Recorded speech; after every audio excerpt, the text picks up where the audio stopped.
अस्सलाम वालेकुम। उम्मीद है कि आप सब खैरियत से होंगे। तो आज हम अपना नेक्स्ट लेक्चर स्टार्ट करते हैं, जो कि हमारे पास है वैक्सीज। तो waxes are widespread as protective coatings of on fruits and leaves. तो वैक्सीज क्या है कि वैक्सीज हमारे पास फ्रूट्स और लीव्स के ऊपर एक प्रोटेक्टिव कोटिंग है। ये भी लिपिड्स हैं, लेकिन lipid work as a protective coating of fruits and leaves हैं। Some insects also secrete wax. तो कुछ इंसेक्ट्स हैं जो भी हमारे पास वैक्स सेक्रेट करते हैं। Chemically waxes are mixture of long chains. तो केमिकली मतलब इनमें क्या क्या चीज़ें प्रेजेंट होती हैं, तो ये मिक्सचर होते हैं अल्केन्स के। तो अल्केन्स क्या है, मतलब जैसे किसी मतलब नंबर ऑफ कार्बन एटम्स और हाइड्रोजन एटम्स इनमें प्रेजेंट होते हैं। तो ये आप आगे अल्केन्स अल्कीन्स अल्काइंस अपने सेकेंड ईयर की केमिस्ट्री में इनके बारे में सारा ऑर्गेनिक केमिस्ट्री में स्टडी करेंगे। तो यहाँ पर इनका सिर्फ एक जनरल कंसेप्ट है कि इनमें कार्बन और हाइड्रोजन एटम प्रेजेंट होते हैं। तो without number of carbon atoms, तो इनमें जो अल्केन्स में नंबर ऑफ कार्बन एटम्स होते हैं वो और नंबर होते हैं, और उनकी रेंज होती है C25 से C35। इनके इतने कार्बन होंगे और इनसे ऑलमोस्ट डबल हाइड्रोजन होंगे। तो and alcohols ketones and esters of long chains. तो इसमें और अल्कोहल्स होते हैं, अल्कोहल्स में OH ग्रुप प्रेजेंट होता है, कीटोन्स होते हैं, ईस्टर्स होते हैं, और ये सब चीज़ें हमारे पास वैक्सीज में प्रेजेंट होती हैं। अब ये अल्कोहल कीटोन ईस्टर्स ये क्या हैं, ये भी केमिस्ट्री में बहुत लॉन्ग टर्म्स हैं, इनको सिंपली डिस्क्राइब नहीं किया जा सकता। तो इंशाल्लाह आप अपने नेक्स्ट केमिस्ट्री में इनके बारे में सारा स्टडी करेंगे। तो यहाँ पे इनका एक जनरल ओवरव्यू है कि वैक्सीज में हमारे पास अल्केन्स अल्कोहल्स कीटोन्स और ईस्टर्स हमारे पास प्रेजेंट होते हैं। Waxes protect plants from water loss and abrasive damage. तो इनका वैक्सीज का फंक्शन क्या है, तो इनका पहला फंक्शन है कि ये प्लांट को प्रोटेक्ट करते हैं, क्योंकि ये प्रोटेक्शन प्रोवाइड कर रहे होते हैं। और ये हाइड्रोफोबिक कंपाउंड हैं। हाइड्रोफोबिक कंपाउंड ऐसे कंपाउंड होते हैं जो कि वाटर रिपेलेंट हैं। तो ये वाटर का लॉस, इस वाटर को लॉस नहीं होने देते। एंड एब्रेसिव डैमेज, और मतलब जो डैमेज होता है मतलब उसको रोकते हैं। They also provide water barrier for insects birds and animals such as sheep. तो ये वाटर बैरियर प्रोवाइड करते हैं from insects birds animals and such as sheep. इन चीज़ों के ये वाटर बैरियर प्रोवाइड करते हैं। तो नेक्स्ट हमारे पास जो है दैट इज़ फास्फोलिपिड्स। ये भी लिपिड्स हैं, और बहुत ज़्यादा जो लिपिड्स पाए जाते हैं वो वाले लिपिड्स हमारे पास फास्फोलिपिड्स होते हैं, और ये मोस्टली हमारी सेल मेम्ब्रेन्स का पार्ट होते हैं। Phospholipids are derivative of phosphatidic acid. तो ये इनका जो इन्हें कहाँ से ड्राइव किया जाता है, इनको फास्फोडाइएटिक एसिड, ये उसका हमारे पास केमिकल फार्मूला है, ये उससे ड्राइव किए जाते हैं phospholipids, which are composed of glycerol fatty acid and phosphoric acid.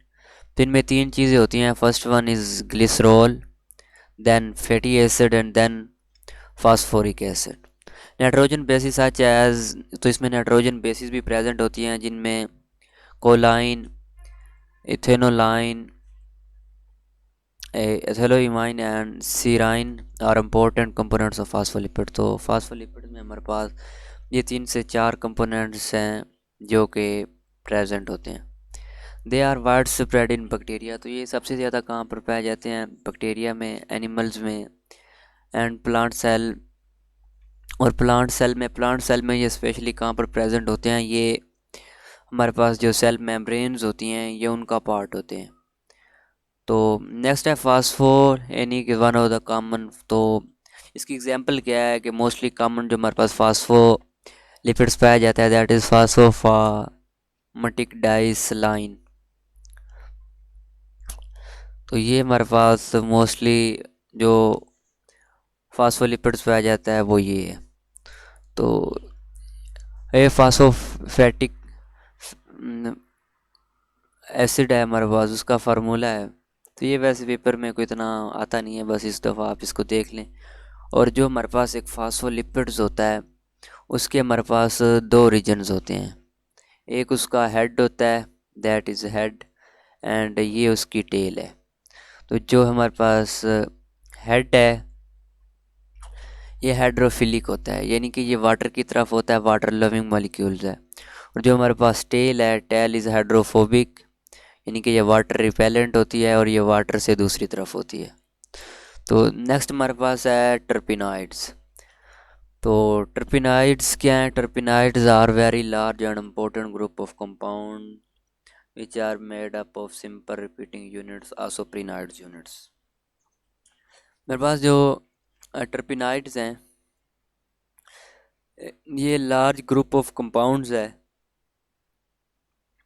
तो ये किस चीज़ से मिलकर बना होता है? ये सिंपल रिपीटिंग यूनिट से मिलकर बना होता है। और वो सिंपल यूनिक रिपीटिंग यूनिट हमारे पास क्या है? आइसोप्रेनाइड यूनिट्स। तो ये इसका केमिकल मेकअप में जो इसका सबसे छोटा यूनिट है, दैट इज़ आइसोप्रेनाइड यूनिट। तो ये एक एमसीक्यूज है कि terpenoids are made up of isoprenoid units. This unit by condensation in different ways give rise to compounds. तो जब ये डिफरेंट तरह से मिलते हैं, इनकी अरेंजमेंट डिफरेंट हो सकती है, तो इनके डिफरेंट तरह के मिलने से जो हमारे पास कंपाउंड बनते हैं, उनमें क्या क्या आ जाते हैं? सच एज रबड़। तो सबसे पहला जो बनता है दैट इज़ रबड़, कैरोटीनाइड्स, स्टीरॉइड्स, उसके बाद टर्पेंस। ये वाले 3-4 कंपाउंड्स हैं कि जब हमारे पास आइसोप्रेनाइड्स यूनिट्स आपस में मिलते हैं, तो हमारे पास ये 4-5 चीज़ें हैं जो हमारे पास बन रही होती हैं। रबड़, कैरोटीनाइड्स, इसमें स्टीरॉइड्स और terpenes. Lipids constitute major source of energy. हमारे पास ये जो लिपिड्स हैं, ये हमारे पास एनर्जी का जो मेजर सोर्स हैं। तो and play an important role in the structure of membrane of the cell and the organelles found in the cell. तो सबसे पहले तो ये एनर्जी का सोर्स है, और दूसरा ये एक इम्पोर्टेंट रोल प्ले कर रहे होते हैं in the structure of membrane of cell and organelles found in the cell. और जो हमारे पास मेम्ब्रेन, सेल की मेम्ब्रेन्स होती हैं, उनके स्ट्रक्चर में। और दूसरा जो हमारे पास ऑर्गेनेलिज होती हैं, सेल के अंदर फाउंड की जाती है। सेल के अंदर पाई जाने ऑर्गेनेलिज में mitochondria, chloroplast, ribosomes, centrioles, vacuoles, ये सब चीज़ें हमारे पास सेल ऑर्गेनेलिज हैं। तो ये उनके अंदर भी बहुत ज़्यादा अमाउंट में प्रेजेंट होते हैं। They also provide insulation, mechanical protection and protection from water loss and abrasive damage. तो इनका हमारे पास फंक्शन क्या है? इनका फंक्शन ये है कि ये सबसे पहले तो ये इंसुलेशन प्रोवाइड करते हैं, इनके एक प्रोटेक्टिव कवरिंग के तौर पर वर्क करते हैं और ये इंसुलेशन प्रोवाइड करते हैं। मैकेनिकल प्रोटेक्शन, यानी कि उन्हें डिफरेंट तरह के जो इन्वायरमेंटल चेंजेस आते हैं, उनसे ये प्रोटेक्शन प्रोवाइड करते हैं। And protection from water loss और वाटर लॉस, क्योंकि ये हाइड्रोफोबिक कंपाउंड होते हैं, तो इनसे वाटर लॉस नहीं हो सकता। इस वजह से ये प्रोटेक्शन फ्रॉम वाटर लॉस से भी प्रोटेक्शन प्रोवाइड कर रहे होते हैं। एंड एब्रेसिव डैमेज, और एब्रेसिव डैमेज यानी कि ये जिस जगह पे प्रेजेंट होते हैं, वहाँ पर किसी भी किस्म के डैमेज से उस सेल को ये बचाते हैं। तो यहाँ तक हमने टर्पिनाइड्स, फास्फोलिपिड्स और वैक्सीज आज का अपना ये टॉपिक कवर किया। तो नेक्स्ट इंशाल्लाह हमारे पास इंपॉर्टेंट टॉपिक है, दैट इज़ प्रोटीन। तो हम नेक्स्ट ये कंटिन्यू करेंगे। Okay, thanks for watching. अल्लाह हाफिज़।